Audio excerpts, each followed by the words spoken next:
কি করছো? আমি ওই দুধ আনতে যাচ্ছিলাম। ও দুধের কথা মনে পড়লো। বৌদি কেমন আছে? এতক্ষণে বুঝলাম তোমার কেন বিয়ে হচ্ছে না। যত সব আমার মাথায় জোটে। জাস্ট জাস্ট সাল, আমি বুঝলাম না, ও বুঝে গেল। বলতো বিয়ে মানে কি?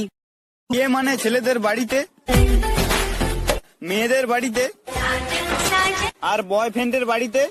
ও মাইয়া রে মাইয়া রে তুই।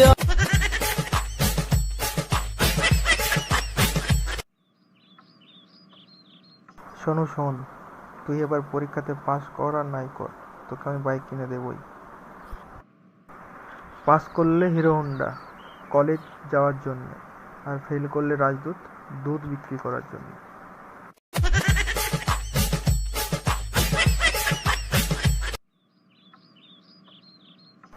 পচা শোন, তোর এবার 90% নাম্বার আনা চাই পরীক্ষাতে, যা হোক কিছু করে।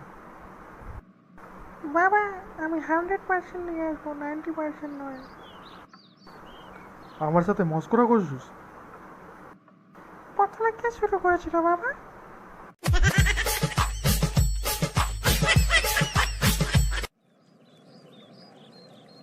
আচ্ছা বাবা, কেন তুমি আমাকে স্কুলে নিতে আসো রোজ? বাকিদের তো মায়েরা আসে। ব্যাস এই জন্যই।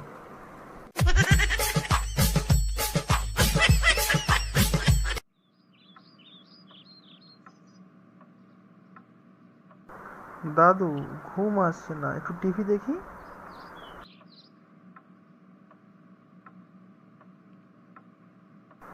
টিভি থাক দাদু ভাই, তুমি আমার সাথে গল্প করো। আচ্ছা দাদু ভাই, আমাদের পরিবার কি সারা জীবন 7 জনেরই হয়ে যাবে?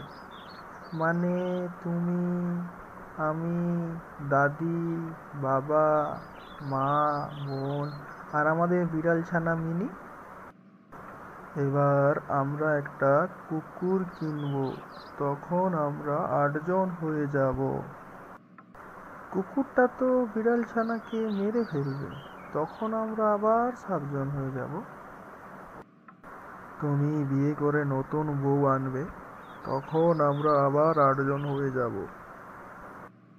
কিন্তু বোন বিয়ে করে চলে গেলে আমরা আবার 7 জন হয়ে যাব। তো তোমার ছেলে মেয়ে হলে আমরা আবার 8-9 জন হয়ে যাব। কিন্তু তুমি আর দাদি মারা গেলে আমরা আবার 7 জন হয়ে যাব। হারামজাদা, তুই যা, গিয়ে টিভি দেখ।